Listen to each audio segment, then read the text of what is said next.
वृक्ष के नीचे महामृत्युंजय मंत्र का जाप जो शुक्रवार की शुक्रवार घी का दिया लगा कर करता है, उसके रोग बाबा देवाधिदेव महादेव समाप्त करते चले जाते हैं। ये संजीवनी मंत्र शुक्रवार के दिन भगवान शंकर को शुक्र को दिया था, इसलिए उसकी प्रधान। आपको मालूम पड़ गया कि शरीर में मुझे ये रोग हो गया है, मुझे शुगर हो गया है, मुझे बीपी हो गया है, मेरा ब्लड प्रेशर ऊंचा नीचा रह रहा है, कोई भयंकर रोग, मेरे रिश्तेदार को कोई कैंसर जैसा रोग हो गया, किसी को कोई थायराइड हो गया, किसी को कोई किडनी और लीवर में सूजन हो गई, किसी को कहीं किडनी और लीवर में तकलीफ हो गई।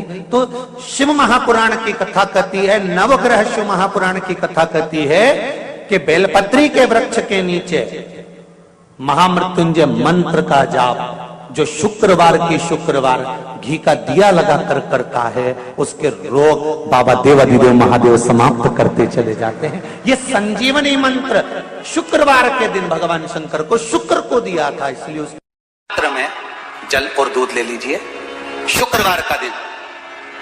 तो कहोगे गुरुजी ये कथा कहां से निकाल के लाए हो? तो विष्णु पुराण में से आप उसको स्मरण कर सकते हो। काय में से? विष्णु पुराण में से। एक पात्र में देसी गाय का दूध, जल उसमें रखकर, और आपके अगर लड्डू गोपाल हो, यदि आपके घर में ठाकुर जी हो, लड्डू गोपाल हो, विष्णु जी का कोई स्वरूप हो, श्री हरि का कोई स्वरूप हो, तो उस पर शुक्रवार के दिन आप संध्या के समय पर दुर्वा डालकर उस दुर्वा से अगर लक्ष्मी जी के नामों का 108 बार उच्चारण कर कर घी का दिया लगाकर कैसर के चावल साथ में रखकर केवल उस जल का और दूध का मात्र छींटा देते हो, तो उसके घर में कभी लक्ष्मी की कमी नहीं आ सकती, संपदा बढ़ती चली जाती है। 108 बार लक्ष्मी के नाम का मात्र उच्चारण कर लेने पर भगवान विष्णु के चरणारविंद पर, भगवान विष्णु के चरणों पर केवल उस दुर्वा का, जल का, दूध का सिंचन कर देने से भी लक्ष्मी की वृद्धि होती। शिव उनके मंदिर में आने वाले को तुरंत दे देता, जल चढ़ाने वाले को 3 चीजें तुरंत मिल जाती। आप नहीं भी मांगे, आप यदि नहीं भी मांगेंगे तो भी वो 3 चीजें मिल जाती। पहले नंबर पर है शांति, दूसरे नंबर पर है दिशा, और तीसरे नंबर पर है सफलता। शांति और बहुत जरूरी है, मन की शांति। आप जब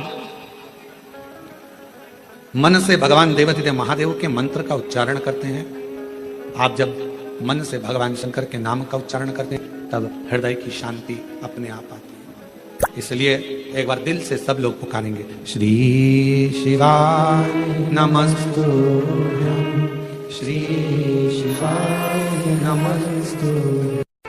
पति पत्नी में आपस में झगड़ा हो रहा हो, बहुत क्लेश रहता हो, बहुत ज्यादा, दोनों एक दूसरे का मुंह देखना पसंद ना करते, दोनों एक दूसरे के सामने ना आए, इतना क्रोध जिस पति पत्नी के आपस में रहता हो, अगर पत्नी एक सिंदूरा अगर शंकर जी के मंदिर से पार्वती जी को टच कर कर, पार्वती जी का स्पर्श कराकर सिंदूर उसमें भरकर उस सिंदूरे को अगर अपनी अलमारी में रख लेती है, जहां तैयार होती है उस अलमारी में रख ले, और भले वो मांग में लगा रही कि ना लगा रही, थोड़ा बहुत भी लगाया तो ठीक है, ना लगाए तो अलमारी में अगर रख भी ले, 20-22 दिन के अंदर हमको पत्र लिखकर बताना कि उसकी लड़ाई झगड़ा कम हुआ कि नहीं हुआ, उसका आपस में मेल बढ़ा कि नहीं।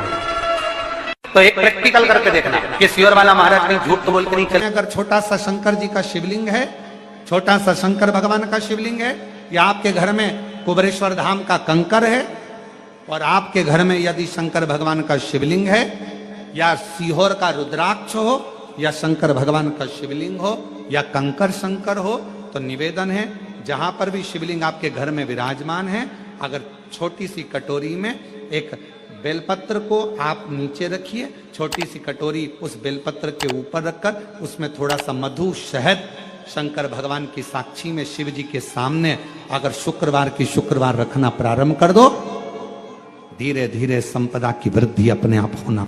आपको पहले भी कथा में कहा, इंद्रदेव ने यह बात सामने रखी थी ब्रह्मा जी से कि ब्रह्मदेव भगवान शंकर से कहो कम से कम सीधे बैठ जाए। भगवान बोले हम नहीं बैठेंगे सीधे। तो पूछा क्यों? कि हमारा कोई बाप नहीं, हमारा कोई भाई नहीं, बारात कैसे देखेंगे? आगे से नंदी देखेगा, पीछे से हम देखेंगे। इसलिए नंदी पर उल्टे बैठे थे, शादी करने जा रहे थे, बिल्कुल उल्टे। सबसे अच्छी दिशा कौन सी होती है? 4 दिशा हैं, पूर्व, पश्चिम, उत्तर, दक्षिण। सबसे अच्छी दिशा कौन सी है? पूरब और पश्चिम को लोग मानते हैं। पूजन करने बैठते हैं तो कहां बैठते हैं? पूरब और पश्चिम में, ठीक है। पर शंकर उल्टे हैं, शिव उल्टे बैठे। इसलिए शिव आराधना कहां होती है? शंकर जी का जो जलाधारी है वो कहां है? उत्तर की ओर, उत्तर की ओर जलाधारी। शिव के भगत शंकर का पूजन करने बैठते हैं तो कहां बैठते हैं? दक्षिण की ओर। दक्षिण में भगत बैठता है, उत्तर की ओर जलाधारी रहती है। महाराज देखिए कितनी विचित्र लीला है। पंडित जी आपको पूजन करने बिठाएंगे तो कहेंगे पूरा पश्चिम में बैठो, पंडित जी अगर बिठाएंगे तो कहेंगे पूरा पश्चिम में बैठो। पर शंकर का अनुमोदन करने वाला, शिव का स्मरण करने वाला, शंकर की पूजन करने वाला, शंकर को जल चढ़ाने वाला, अगर वो पूरब में बैठकर चढ़ा रहा है, पश्चिम में बैठकर चढ़ा रहा है, उत्तर में बैठकर चढ़ा रहा है, उसका फल मात्र 25% है। और शंकर को अगर दक्षिण में बैठकर उत्तर की ओर मुख कर जल चढ़ा रहा है तो उसका पुण्य 1000% है महाराज। उसका पुण्य आनंद में प्राप्त हो जाता है, उसको कम नहीं हो सकता, वो बढ़ता है, उसमें कमता नहीं रहती। एक प्रैक्टिकल करके देखना, छोटा सा प्रैक्टिकल, छोटा सा है। मान लो किसी व्यक्ति को बहुत तेज बुखार आ रहा है, ठीक है, बहुत तेज बुखार है, कोई बच्चा है, कोई बड़ा है, और उसको बहुत तेज बुखार आ रहा है, बहुत तेज। अब आज के जमाने में बुखार कोरोना के चक्कर में भी है, वो भी ध्यान रखना हो। पर मान लो किसी व्यक्ति को बुखार बहुत तेज आ रहा है और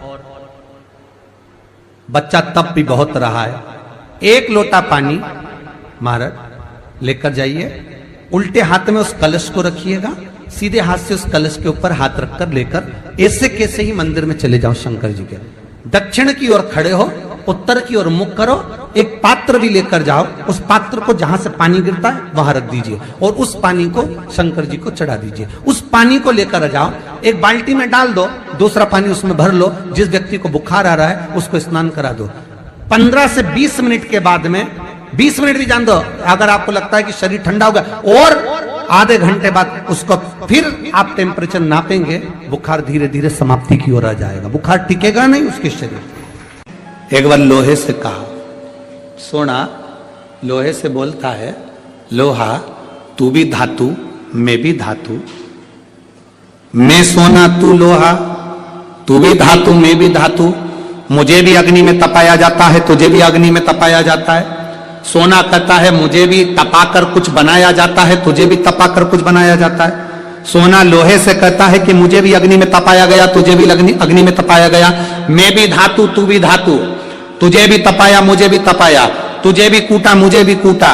सोने ने लोहे से पूछा, पर एक बात बता रहे लोहा, मैं सोना जब कुटता हूं तो मैं आवाज नहीं करता, तू लोहा जब कुटता है तो आवाज क्यों करता? मैं कुटता हूं तो आवाज नहीं करता। सोना कह रहा है मेरी आवाज नहीं निकलती।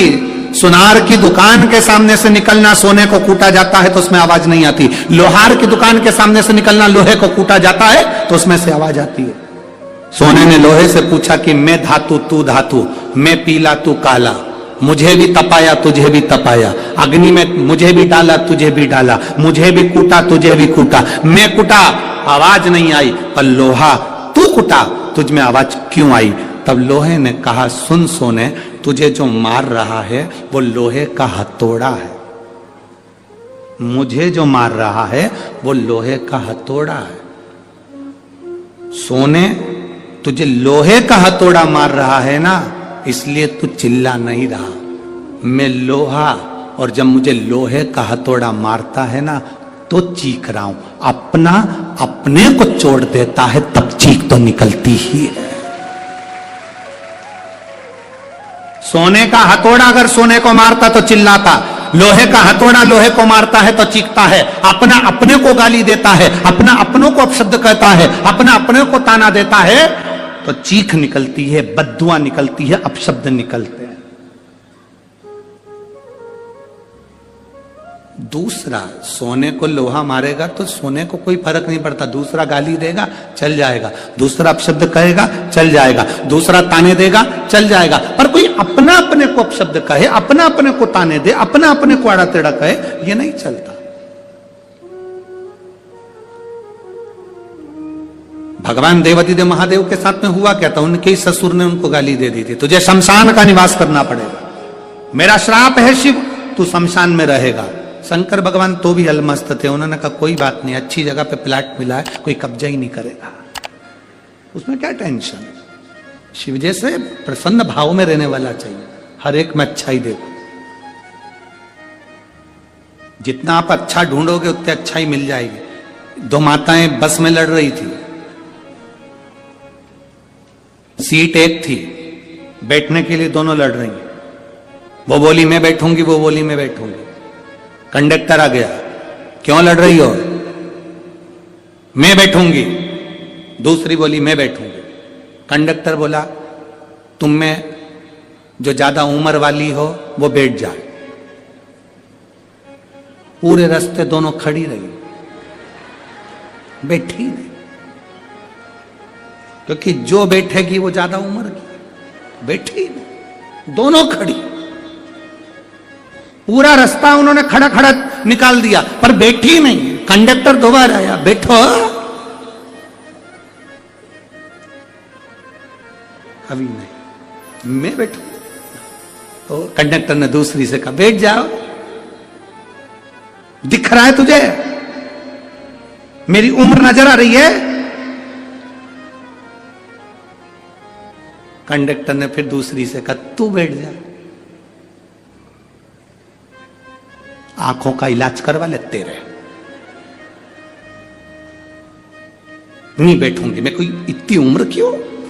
कुर्सी पूरी खाली बस की, दोनों नहीं बैठी, इतने में एक दूसरा आ गया, चले गए।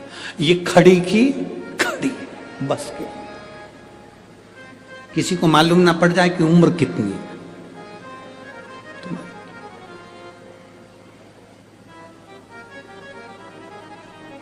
शिव जी को गाली देने वाला कोई दूसरा नहीं था, भगवान शंकर को गाली देने वाले उनके ससुर ही थे।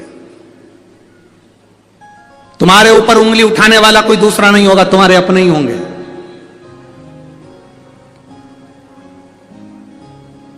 कोई दूसरा नहीं होगा, तुम्हारे अपने।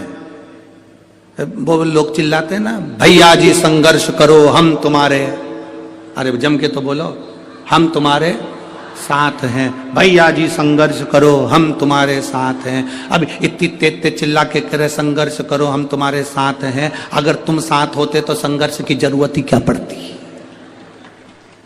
संघर्ष की जरूरत क्या पड़ती, साथ नहीं हो तो संघर्ष की जरूरत है, कहना कठिन है। शंकर भगवान को गाली देने वाला कोई दूसरा नहीं था, शिव जी को अपशब्द कहने वाला कोई दूसरा नहीं था, शंकर भगवान को आड़ा टेढ़ा कहने वाला कोई दूसरा नहीं था। स्वयं देवादिदेव महादेव को अपशब्द कहे उनके ससुर ने कहे, ए शिव मेरा श्राप है, तू शमशान में निवास कर। 5 स्थान शिव जी को चढ़े हुए जल को लगाने का। पहला स्थान बोलिए, जम के बोलो जरा, नेत्र। दूसरा स्थान कर्ण, तीसरा स्थान मस्तिष्क, चौथा स्थान कंठ, और 5वां स्थान अपना हृदय। मात्र ये 5 स्थान शिव जी के चढ़े हुए जल को आप अगर लगा लेते हो तो तुम्हारे ऊपर किसी ग्रह, चाहे शनि हो, चाहे राहु हो, चाहे केतु हो, चाहे मंगल हो, कोई ग्रह आप पर भारी नहीं रह सकता। ये 5 स्थान मेरे देवादिदेव महादेव की अविरल भक्ति के लिए, निर्मल शुद्धि के लिए है। नेत्रों पर जल लगाने से मतलब है कि जब भी मैं दर्शन करूं तो मेरे देवादिदेव महादेव का करूं, शिव जी।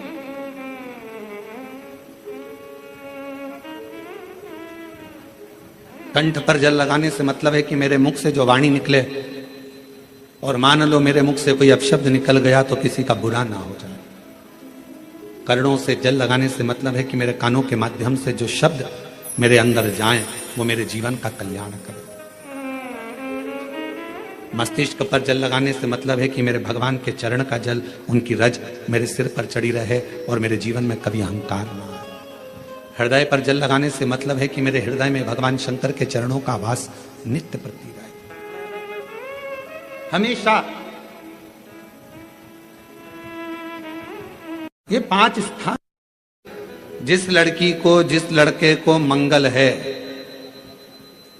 और ब्राह्मण देवता ने यदि आपको कहा कि इनको मंगल है, इसकी शादी में देरी हो रही है, मंगल के कारण अगर शादी रुक रही है, देरी हो रही है, विवाह में देरी हो रही है, तो उस बेटी और बेटे को 3 महीना लगातार शिवजी पे चढ़े हुए जल को इन 5 स्थान पर लगाना प्रारंभ कर दे। 3 महीने के बाद वो खुद कहेगा कि हाँ, हमारा संबंध जम गया, हमें मंगल से कोई दोष नहीं लगा। स्वयं शिव कृपा करते हैं। फूल को धोया कभी नहीं जाता, जैसे डाली पे से फूल टूट के आया तुम भगवान को चढ़ाओ, पर फूल को घर में लाने के बाद तुम धोगे, पानी छीट कर साफ करोगे और फिर भगवान को चढ़ाओगे, तो समझ लेना फूल भगवान स्वीकार नहीं करेगा। फालतू की बात। जैसा है वैसा देव, तुम्हारे जैसे नहीं। नहाए तो खूब साबुन से मल मल कर, और मालूम पड़े मन रह गया बेकार, और सोचो कि भगवान कर ले स्वीकार, ये कभी नहीं हो सकता। फूल और मनुष्य एक जैसा होना चाहिए कि फूल जैसा दिया वैसा भगवान को दिया। इसमें स्नान नहीं कराना, उसी तरह मन भगवान ने जैसा दिया वैसा भगवान को प्रदान कर दो, वो उसका। इसमें दिखावा नहीं हो। भगवान गुरुजी हम शंकर जी को क्या चढ़ाएं? हमने कहा जल चढ़ाओ, तो क्या जल लेने के लिए घर जाना पड़ता है? तो फिर हमारे पास तो वो भी लेने के लिए घर पर से हमारे पास पात्र नहीं, हम क्या करें? हमने कहा शंकर के मंदिर चली जा, 3 बार ताली बजा दे। उसने कहा ताली भी नहीं बजाए तो हमने कहा मुख से बम बम बोले बोल दे, उतना ही बोल। वो भी ना बने तो मुस्कुराकर शिव को निहार, मुस्कुराकर शंकर को निहार। अब हमारी आदत क्या हो गई? मार्केट में सीताफल बिक रहा है, मार्केट में गन्ना बिक रहा है, मार्केट में बहुत सारी पूजन की सामग्री बिक रही है। हमारे मन में आया, हमने किसी को खरीदते हुए देखा था सीताफल, मतलब लक्ष्मी जी को सीताफल भी चढ़ाना चाहिए। हमने उसको खरीदते हुए गन्ना देखा, मतलब गन्ना भी चढ़ाना चाहिए। लक्ष्मी जी को मैंने खरीदते हुए ये देखा, मतलब ये भी चढ़ाना चाहिए। लक्ष्मी जी को मैंने चढ़ाते हुए लोगों से सोने के सिक्के देखे, मतलब ये भी चढ़ाना चाहिए। मैंने लक्ष्मी जी को चढ़ाते हुए चांदी के सिक्के देखे, मतलब ये भी चढ़ाना चाहिए। मैंने लक्ष्मी जी को चढ़ाने के लिए ये देखा, वो भी चढ़ाना चाहिए। घर में सामर्थ्यता नहीं है और कर जा कर तुम सामान लेकर माता लक्ष्मी को चढ़ाओ, लक्ष्मी जी कभी प्रसन्न नहीं होगी। लक्ष्मी कहती है कि तेरे दिल से तू मुझे जैसा रिझा सकता है वैसे रिझाना। अगर तू केवल दीप लगा देगा ना, उतने में भी खुश हो जाऊंगी और तेरा भंडार भर कर चली जाऊंगी। बहन भाई को तिलक करती है, माथे पर तिलक लगाने के बाद में चावल लगाती कि नहीं लगाती? बोलो, जम के बोलो जरा। लगाती है? बोलते जाओ जरा। लगाती है, ठीक है। मंदिर में आप पूजन कर रहे हो, घर में कोई अनुष्ठान कर रहे हो, पंडित जी तुम्हारे मस्तक पर तिलक करते हैं तो चावल लगाते कि नहीं लगाते? बोलो बोलो, जम के बोलो।